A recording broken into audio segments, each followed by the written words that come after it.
bagaimana kampung KB ini, bagaimana memberdayakan masyarakat itu sehingga kampung KB itu kampung keluarga berkualitas itu kira-kira masyarakatnya bagaimana supaya berkualitas. Nah ini apalagi di judul kegiatan kita bahwa bagaimana mengatasi stunting yang ada di kampung KB, tentunya kita mulai dari hulunya dulu. Jadi bukan kita mulai, tetapi bagaimana kita melihat dari ibu remajanya, calon pengantinnya, kemudian ibu hamilnya, kemudian setelah lahir tentunya ada 1000 hari pertama kehidupan itu. Kita bagaimana supaya bayi-bayi yang lahir itu ya, bukan lagi stunting, tetapi bayi yang sehat yang akan menjadi unggul untuk masa depan, untuk yang saya bagus. Nah, Bapak dan Ibu, Wakil Bupati yang saya hormati, tentunya kalau kita biasanya kampung KB ini indikasinya selama ini bahwa kampung KB itu adalah milik BKKBN karena KB. Tapi dari zaman ke zaman tentunya di tahun 2020 Mendagri ada bersama dengan BKKBN bahwa kampung KB itu kita berubah menjadi kampung KB berkualitas. Jadi bukan hanya semata milik BKKBN, tapi adalah milik kita bersama. Dalam hal ini pemerintah daerah tentunya masuk di dalamnya dan untuk keterlibatan semua dalam kegiatan-kegiatan. Ada berapa kegiatan di dalamnya, tentunya banyak kegiatan mulai dari keagamaan, produksinya, ada 8 fungsi kegiatan yang di dalamnya dilakukan di kampung KB. Sambutan Wakil Bupati Kepulauan Selayar sekaligus membuka acara secara resmi dilanjutkan dengan pemaparan materi kepada Bapak Haji Saiful Arif SH. Dipersilahkan dengan hormat. Alhamdulillahirabbil alamin, nahmaduhu wa nasta'inuhu wa nastaghfiruh wa na'udzu billahi min syururi anfusina wa sayyiati a'malina. May yahdihillahu fala mudilla lahu wa may yudlil fala hadiya lahu. Asyhadu an la ilaha illallah wahdahu la syarika lah wa asyhadu anna Muhammadan abduhu wa rasuluhu wa la nabiyya ba'da. Amma ba'd. Yang terhormat Kepala Perwakilan BKKBN Provinsi Sulawesi Selatan yang pada kesempatan ini diwakili oleh Kepala Bidang Pengendalian Penduduk Pemekasan di Selayar. Salam hormat, salam balik kepada beliau. Bapak-bapak yang pada kesempatan ini mendapat amanah sebagai narasumber, para kepala organisasi perangkat daerah yang sempat hadir, ketua tim penggerak PKK saya mewakili, Bapak Kepala Kantor Kementerian Agama yang mewakili, rekan-rekan camat dan para kepala desa, lurah, serta pejabat intern di lingkup BP3, AP2KB, para penyuluh, ketua kelompok kerja, kampung KB, serta segenap undangan semuanya. Kita memuji kebesaran Allah karena pada kesempatan pagi menjelang siang ini kita masih diberi kesehatan,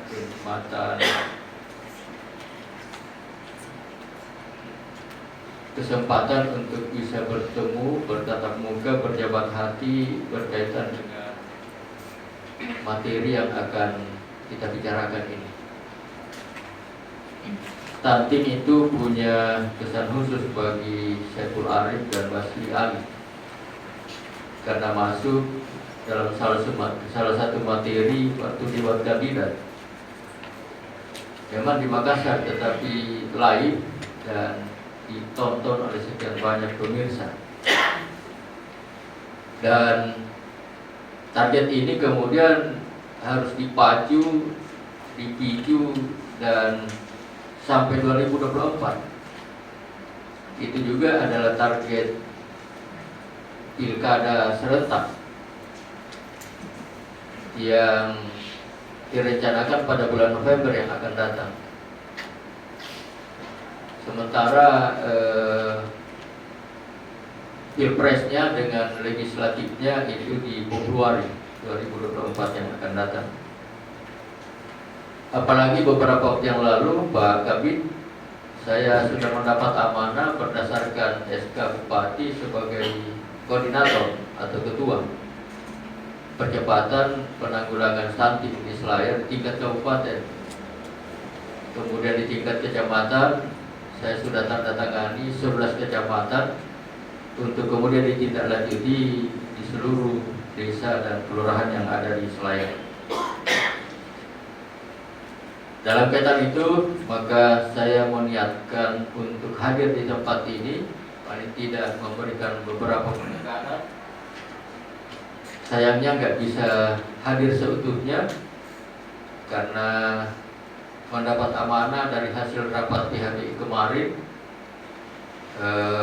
untuk menjadi khotib di lapangan Pemuda Benteng. Mudah-mudahan kita lebaran sama-sama tanggal 2 Mei. Yang mulai hari Sabtu cukup 30, yang mulai hari Ahad hanya 29. 29 itu tidak cukup 30 tetapi cukup 1 bulan. Gimana caranya? Iya, karena bulan Hijriah Muharram sampai Zulhijjah itu 29 atau 30 hari. Bapak Ibu dan saudara-saudara, kegiatan kita ini hari adalah upaya untuk melakukan penguatan kemitraan dan pemberdayaan kelompok masyarakat tingkat Kabupaten Selayar. Jadi tadi sudah diungkapkan bahwa persoalan KB keluarga berencana berkualitas itu bukan aksi milik BKKBN. Di forum ini akan terinspirasi apa fungsi dan peranan PU, ada apa fungsi peranan kesehatan, apa fungsi dan peranan penanaman bola, apa fungsi dan peranan UKM, ada apa fungsi dan peranan BUMDes, sehingga tidak ada barangkali OPD yang lepas dari istilah ini kampung kami, keluarga berencana yang berkualitas. Dengan mengucapkan Bismillahirrahmanirrahim, pada hari ini hari Rabu tanggal 27 April bulan 4 2022 bersamaan dengan tanggal 26 bulan 9 Ramadan 1443 Hijriah, kegiatan ini saya nyatakan dibuka dengan resmi.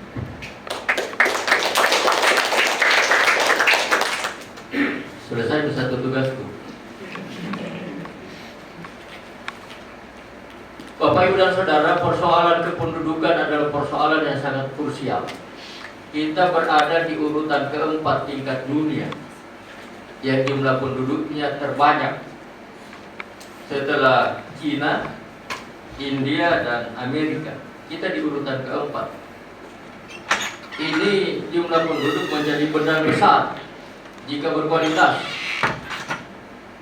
tapi menjadi beban berat jika tidak berkualitas. Kuantitas itu akan menjadi modal besar jika berkualitas, tetapi akan menjadi beban berat jika tidak berkualitas. Ya, sayangnya tidak ada lagi kebijakan apa dulu kalau perpindahan penduduk, transmigrasi, masih di zamannya Pak Harto ya. Ya.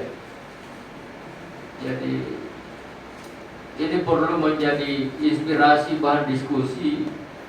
Kalaupun tidak bisa menjadi tingkat nasional, barangkali bisa dipikirkan Pak Kabin di tingkat provinsi, menjadi inisiasi atau pelopor kita.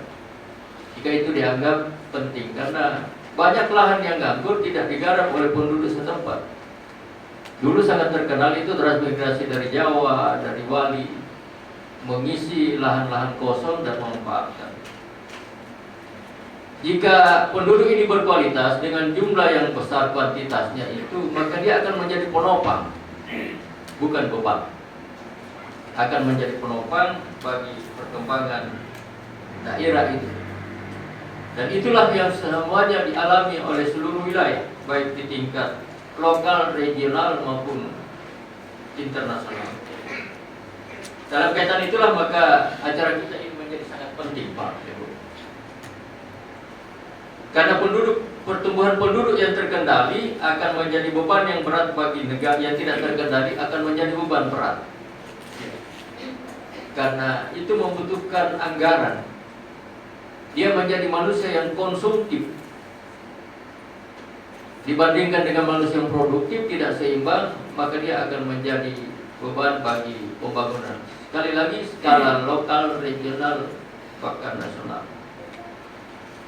Nah, karena itu Pak Presiden sudah mencanangkan seperti yang diungkapkan tadi sejak 14 Januari 2016 yang lalu dengan tujuan meningkatkan kualitas hidup masyarakat di tingkat kampung atau yang level setara. 2016 sampai 2022 itu sudah bisa dihitung sudah berapa tahun berjalan. Bapak Ibu dan saudara-saudara, disinilah letak penting dan posisi strategisnya hubungannya dengan program unggulannya Selayar yang bersifat kemasyarakatan Gerbang Sari, Pak Kabit. Singkatan dari Gerakan Membangun Desa Mandiri. Ya, barangkali ini juga bisa menjadi inspirasi, walaupun belum ada tingkatannya di BKKBN. Gerbang Sari ini baru program awal. Ke depan pada saatnya bukan lagi Gerakan Membangun Desa Mandiri, karena kalau Gerakan Membangun Desa Mandiri maka desa masih menjadi objek. Saatnya nanti bukan lagi, harus dia menjadi subjek, sehingga pada saatnya gerakan desa membangun dirinya agar mandiri. Saat ini di Selayar belum ada desa yang masuk kategori mandiri menurut indikator dan persyaratan yang ada di kementerian. Yang paling maju baru desa maju, di bawahnya desa berkembang, di bawahnya lagi desa tertinggal, dan masih ada desa yang sangat tertinggal kategorinya. Ya, ini bisa menjadi inspirasi kalau misalnya belum ada tingkatan seperti ini di tingkat nasional. Saya berharap Selayar menjadi pelopor dan provinsi menjadi inisiator untuk mencapai tingkatan membentuk tingkatan-tingkatan ini lahir dari cara kegiatan di Selayar ini. Sekali lagi kalau itu belum ada, supaya semua orang berpacu untuk mencapai derajat atau tingkatan itu dari waktu ke waktu, sehingga ada bahan evaluasi. Kalaupun sudah ada, barangkali bisa dicombine, digabungkan untuk menjadi sesuatu kriteria bersama. Tadi sudah diungkapkan Bapak Ibu dan saudara-saudara, di Selayar ini sudah ada terbentuk 27 kampung di 11 kecamatan. Ya. Diharapkan terbentuk kampung KB dan dashat, dapur sehat atasi stunting sejumlah 42. Ini ada tabelnya, targetnya, dan diharapkan 88 desa dan kelurahan itu pada saatnya nanti sudah bisa terjangkau semua. Oleh karena itu, program Bangga Kencana ini merupakan investasi jangka panjang, tapi harus dilakukan sejak sekarang atau bahkan sejak tahun lalu, tahun-tahun sebelumnya, untuk pada saatnya nanti kita bisa tuntas bersama. Apabila sasaran program Bangga Kencana ini keluarga paling rendah, kemudian kelompok lansia, pasangan usia subur ataupun kelompok BKB Bina Keluarga Balita, kelompok BKR Bina Keluarga Remaja, kelompok BKL Bina Keluarga Lansia Remaja melalui PIK atau Pusat Informasi Konseling Remaja, kelompok UPPKA Usaha Peningkatan Pendapatan Keluarga Sejahtera, dan sasaran sektor lain sesuai dengan bidang tugasnya tersebut. Jika ini semuanya disinergikan dengan bekerja, berkolaborasi, saling mendukung, maka nantinya akan terbentuk keluarga-keluarga yang berkualitas. Tadi yang saya sebutkan itu adalah kelompok-kelompok atau komunitas-komunitas organisasi sayapnya BKKBN. BKKBN tidak mungkin sekaligus menangani persoalan ini sampai ke tingkat keluarga, nggak bisa. Harus dibentuk komunitas-komunitas yang seperti yang saya kemukakan ini. Dan di sini saya tertariknya karena ternyata ada peringatan Allah berkaitan dengan ini. Di surah An-Nisa bisa Bapak Ibu catat atau buka di HP digitalnya. Ya, Allah mengingatkan dan yang peringatan ini ditujukan kepada semua generasi pendahulu kita semua. Tidak ada yang bisa lepas dari kategori kelompok generasi pendahulu. Allah berfirman mengingatkan bahkan menegaskan wal yakhshal ladzina law taraku min khalfihim dzurriyyatan bi'afa khafu 'alaihim falyattaqullaha wal yaqulu qawlan sadida. Dan ini yang sementara saya garap, mudah-mudahan bisa saya temukan kalimat-kalimat inspiratif dalam naskah khotbah di lapangan nanti. Peringatan ini tegas, keras bahkan. Hendaklah kalian waspada, hendaklah kalian khawatir, hendaklah kalian hati-hati, bahkan hendaklah kalian takut. Jangan sampai meninggalkan generasi penerus, generasi pelanjut yang berada dalam keadaan lemah. Kita diingatkan oleh Allah, bahkan sedikit diancam, jangan. Wal yakhshal ladzina law taraku min khalfihim dzurriyyatan di'afa. Jangan dzurriyyatan di'afa. Harapan kita generasi pendahulu, generasi pelanjut itu adalah generasi yang membanggakan. Qurrata a'yun. Ya, doa kita, doa keluarga, Rabbana hab lana min azwajina wa dzurriyyatina qurrata a'yun. Qurrata a'yun, generasi yang membanggakan, generasi yang menggembirakan, generasi yang menyenangkan. Ya. Ya, beruntunglah Bapak Ibu karena sudah dapat naskah khotbahnya. Ini bocoran. Ya, dan ada hubungannya dengan puasa nanti, tetapi sementara saya edit karena target saya harus selesai. Karena ini ditunggu juga oleh para camat, para kepala desa di wilayah Selayar untuk dibacakan, dan alhamdulillah kita dibantu dengan media seperti ini. Kita kirim saja file PDF, mereka sudah bisa. Kalau cetakannya, ya kita harus buru kapal terakhir yang kalau lihat kapal terakhir nggak bisa. Itu daya tariknya materi ini, karena saya bisa coba cari referensinya, ternyata ada tegas dalam firman Allah yang saya kemudian An-Nisa ya. An-Nisa juga surah nomor 24 itu di bagian artinya itu An-Nisa adalah wanita. Bapak Ibu dan saudara-saudara, apa sih latar belakang ini Pak Kabid belum sempat sampaikan? Apa sih latar belakang pembentukan Kampung KB? Antara lain itu karena terjadi stagnan, ada kemandekan mencapai program Bangga Kencana. Ya. Nah, inilah yang mau dipacu, mau dipicu, mau dibongkar. Apanya yang menjadi penyebab, apanya yang menjadi tantangan, apanya yang menjadi penghalang. Ya. Sampai terjadi stagnan. Yang kedua, melemahnya implementasi program Bangga Kencana di lapangan. Ya, makanya dibentuk komunitas-komunitas yang berhadapan langsung dengan warga itu. Sekalipun ya ada juga orang Datul yang membawa rezeki seperti Ateng itu, tapi itu belum tentu stunting. Jangan semua orang Datul bilang stunting.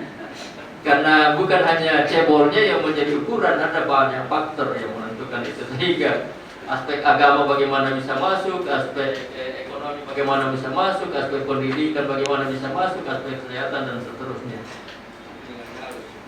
Kampung KB sebenarnya adalah satuan wilayah setingkat RW, rukun warga, atau dusun, atau yang setara, yang memiliki kriteria tertentu. Nanti secara teknis mungkin disampaikan oleh Pak Kepala Dinas, di mana terdapat keterpaduan program kependudukan, terpadu, sinergi, kolaborasi, gak berdiri sendiri. Ini yang perlu ditanamkan oleh kepada kita semua, penentu kebijakan, bahwa tidak ada orang yang bisa jalan sendiri. Kita harus saling berkolaborasi, bersinergi. Oper bola, tapi jangan bola hotu yang dioper. Kadang-kadang teman-teman mau bertanya bola ke bola hotu, nanti kamu kuliah pagolo. Saya berharap kita lihat bagaimana target, bagaimana waktu, sehingga sinergi itu membuahkan hasil. Tujuannya Bapak Ibu dan saudara-saudara, seperti yang disampaikan di slide, meningkatkan kualitas hidup masyarakat, bukan sekedar perencana. tapi kualitasnya. Untuk apa anak kita 2 tapi rusak semua? Dibandingkan dengan anaknya Gubernur Jawa, Sumatera Barat atau apa itu? 11 tapi hafid penghafal. Ya Allah, bagaimana caranya mengatur ini bapak, ibu, suami, istri ini sampai anaknya penghafal Quran semua? Ya. Makanya ada kata kualitasnya di belakang, bukan sekedar berencana. Ya, Bapak Ibu dan teman-teman, saya cuplik yang penting-penting untuk saya kembangkan. Gambaran umumnya Kampung KB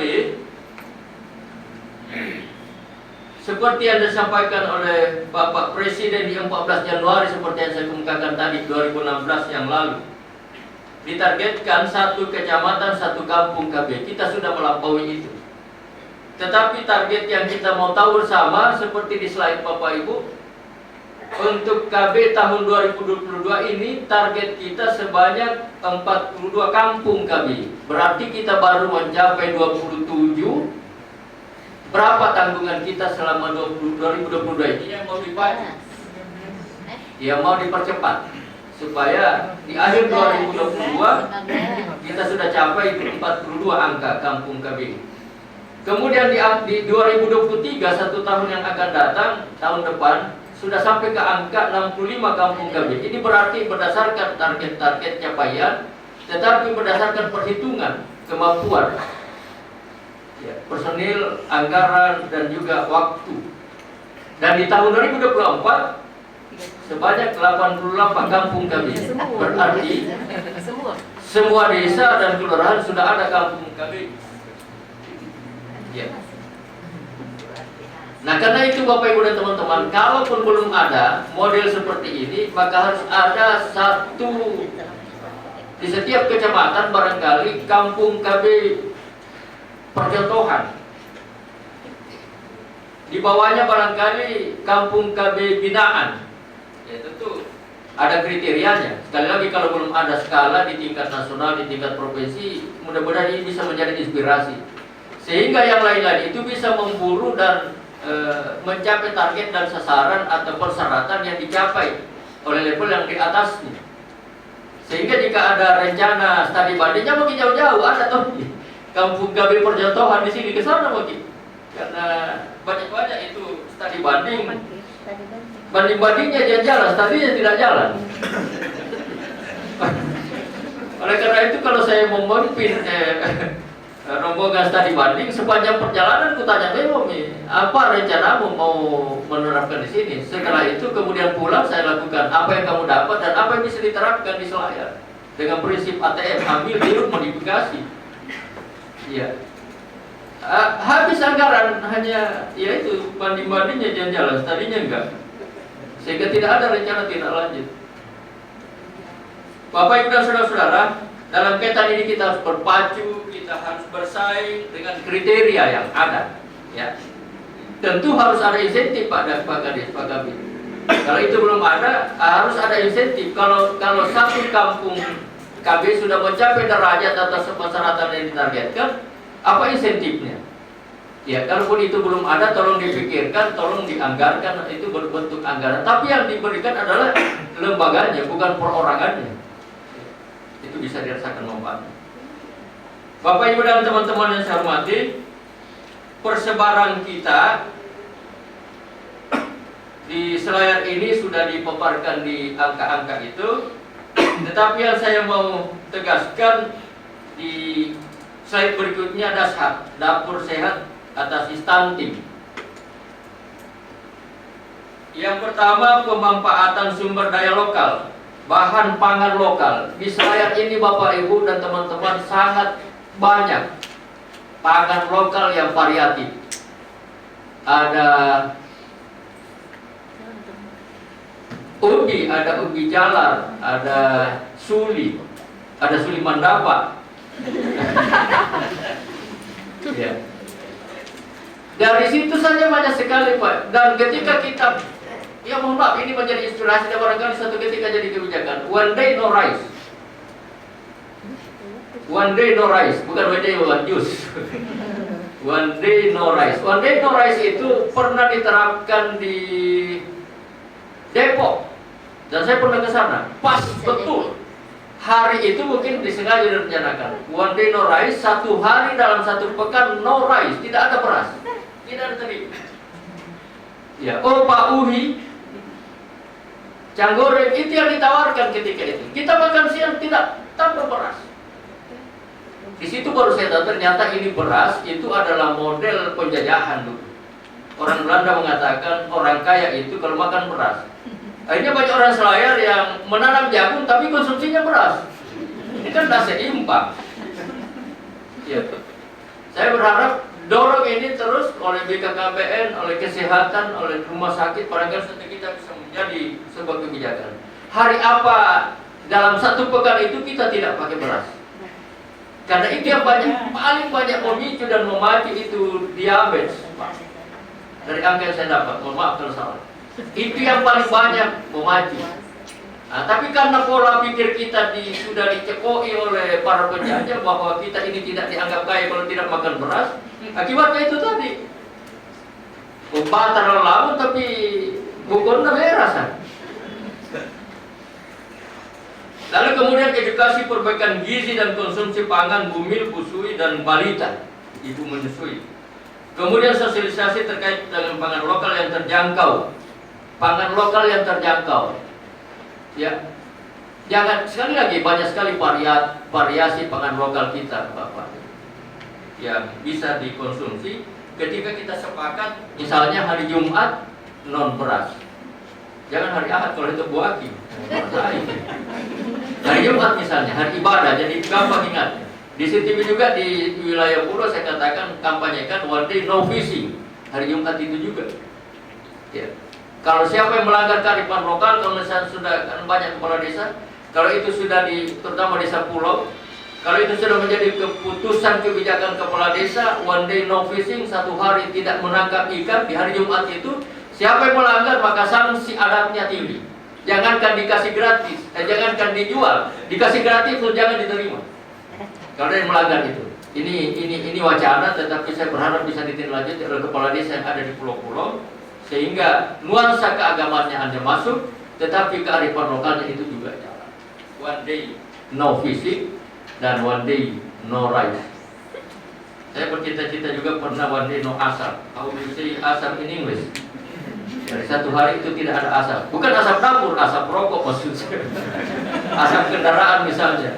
Jadi Kota Benteng ini bebas dari asap kendaraan dalam hari tertentu. Kalau orang masuk misalnya kita tunggu becak di Parapat, tunggu becak di apa Batu. Bebas di sini. Wah, itu luar biasa investasi kita untuk udara yang sehat. Tapi masih wacana satu ketika. Karena orang itu kepada anggota dewan tuh kaluru jadi mungkin keliminan jari perda. Tapi wacana ini terus saya kembangkan untuk menjadi kebijakan satu ketika. Bapak Ibu dan teman-teman, stunting seperti yang diulang-ulang dan pernah menjadi bahan debat kandidat, gangguan pertumbuhan dan perkembangan anak akibat kekurangan gizi kronis dan infeksi berulang yang ditandai dengan panjang dan tinggi badannya berada di bawah standar. Tapi itu bukan satu-satunya sekali lagi. Karena Ateng, kemudian siapa lagi yang cebol itu ternyata membawa rezeki. Badannya berada di bawah standar yang ditetapkan oleh menteri yang di bidang kesehatan. Tapi ukuran badan sekali lagi bukan satu-satunya. Nah, Bapak Ibu dan saudara-saudara, di slide berikut menggunakan pangan lokal atau pangan Nusantara, itu yang saya katakan tadi. Tidak seperti ini, barangkali bisa mengidentifikasi itu, bagus dan teman-teman. Apa saja potensi pangan lokal kita yang harganya terjangkau dan juga bisa menopang kesehatan tubuh kita dalam jangka waktu tertentu. Yang tersedia dekat dengan masyarakat. Nah, itu yang saya katakan. Selayar ini, ya pangan lokalnya luar biasa di daratan seperti yang saya ungkapkan tadi. Di pantai luar biasa, ada bilokong, ada biri-biri, ada bimba, ada luar biasa. Dan Pak Aki pernah mengatakan orang Selayar itu gemar membuang-buang, membakar-bakar uang. Itu kalau dinyup jadi uang semua. Jadi souvenir gantungan kunci. Bimba, na biri-biri, na biloon na, apa boleh dia. Luar biasa banyaknya. Itu pangan lokal yang variatif, yang tidak kalah bersaing dengan aspek kesehatan dengan pangan lokal lain yang misalnya masuk di kemasan, Pak. Kalau ini bisa dikemas, kemudian pelatihannya menyesuaikan di dinas penanaman modal, di dinas pendidikan pemuda dan olahraga, luar biasa potensi gerakan yang bisa kita manfaatkan di masyarakat melalui BUMDes, melalui kampung KB ini. Bapak Ibu dan teman-teman, manfaat makanan sehat tidak harus mahal. Antara lain mendapat pangan yang segar dan baru. Ya, ikan, kalau di Selayar baru 1 kali mati, kalau Jakarta 3 kali mati. Makanya banyak orang yang terkesan, kenapa ikannya Selayar itu terkesan agak ada manis-manisnya gitu. Bukan mineral saja. Ikannya Selayar itu ya saya katakan iya, karena ikan Selayar baru 1 kali mati. Bahkan lajanya jadi mapar. Kalau di Jakarta, di Surabaya sudah 3 kali mati. Yang kedua, minimal terjadi tidak terjadi kehilangan gizi, terutama vitamin. Ya. Kalau sudah berkali-kali masuk di freezer, di kulkas, itu sudah berkurang sekali, Pak. Kemudian lebih terjangkau. Yang keempat, meningkatkan peluang kerja. Itu tadi betapa luar biasanya peluang kerja jika pangan lokal itu berkembang, Pak. Saya pernah jalan-jalan ke Jogja, tetangganya Jogja sedikit. Di sana ibu-ibu PKK, Bu, ya, itu semua halamannya sampai kepada pagarnya itu, pintu gerbangnya itu dihiasi dengan kun-kun. Jadi ibu-ibu di sana yang kelompok dasawismanya itu tidak ada lagi orang yang menyiapkan anggaran untuk sayur. Untuk sayur, kita disuguhi oleh ibu PKK di sana skoten nggak ada di sini barangkali.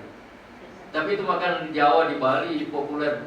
Skoten itu sejenis minuman tradisional. Kita dikasih teh, kita dikasih apa di sini kita bilang ya jahit, sarapa. Itu tidak ada yang minuman kemasan, itu semuanya, dan itu produksi ibu-ibu PKK yang ada di sana, sehingga ekonomi rumah tangganya betul-betul hidup. Gak ada uang anggaran untuk membeli sayur, bahkan mereka mengumpul itu untuk dijual sayurnya secara berkelompok atas nama kelompok dasawismanya itu keluar desanya. Saya kira itu bisa dirancang dalam tindakan yang lebih konkret di lapangan, Pak Kabit. Karena itu yang akan menggerakkan ekonomi rakyat melalui BUMDes. Bayangkan kalau semua ekonomi ditangani oleh rumah tangga, kemudian ditingkatkan kelompok dasawisma bersinergi dengan BUMDes, luar biasa, Pak, ekonomi. Sambil menunggu KEK yang panjang sekali perjalanannya, KIPT yang luar biasa beratnya, pusat distribusi logistik. Ya, kalau bergerak ini kampung KB ditopang oleh BUMDes, ditopang oleh program Gerbang Sari, jalan, Pak, jalan. Kita bisa mengundang kegiatan apa saja, pramuka ke Selayar kok, ya, olahraga ke Selayar kok, MTQ ke Selayar kok, STQH ke Selayar kok. Itu pariwisata hakikatnya, dan itu yang mendatangkan.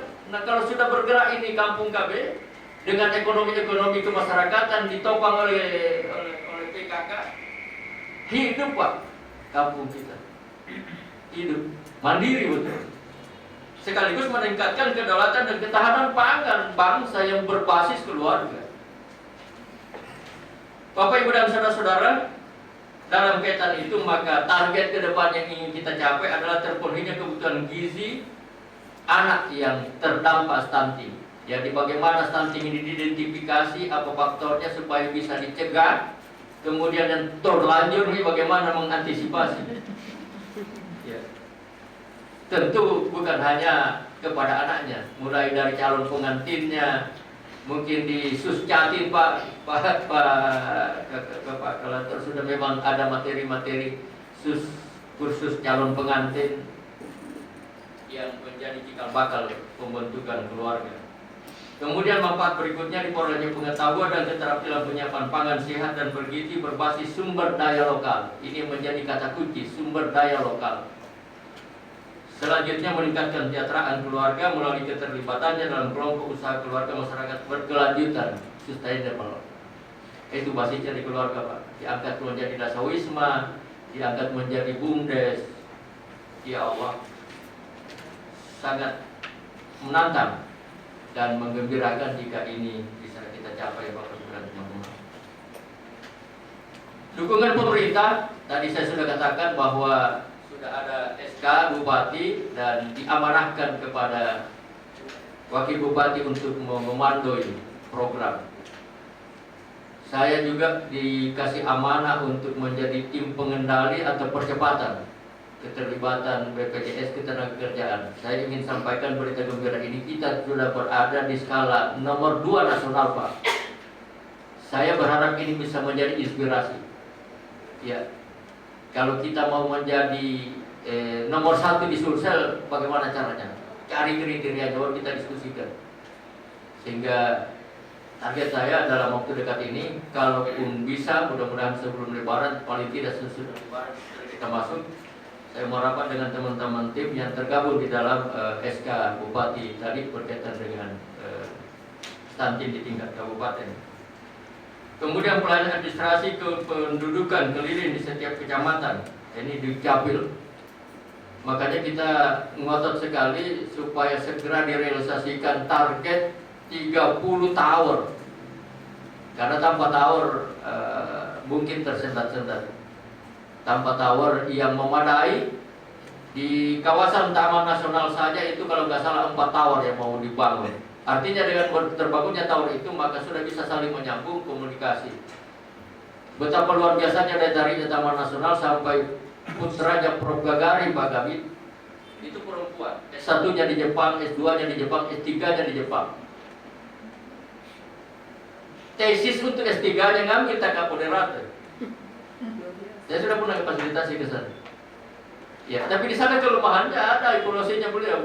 Belum masuk di tesisnya sudah ada evaluasinya Prof. Gagarin karena dia ke sana sama istrinya sama anaknya itu perempuan itu yang kuliah di Jepang. Dan mentornya atau dosen uji pembimbingnya sudah setuju dengan proses. Nah, cuma di sana itu masukannya persoalan itu sinyal. Karena kalau di Tinaboki kiamat kecil di situ. Tidak bisa berkomunikasi ke mana-mana. Ada juga di tempat-tempat lain ada sinyal, tapi tawarnya tawar GSM, geser sedikit mati. GSM itu Pak Kabit, GSM, geser sedikit mati. Jadi pelayanan administrasi kependudukan keliling ini masih harus dilakukan karena kendala hambatan itu.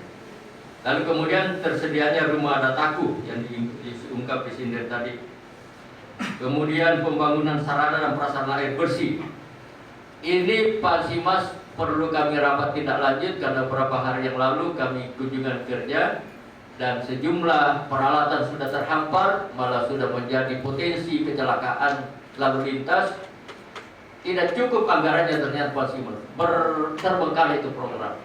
Airnya tidak ngalir, baknya sudah ada, tetapi tidak fungsional. Ketika ditanya, tidak ada anggaran untuk menanam pipa, Pak.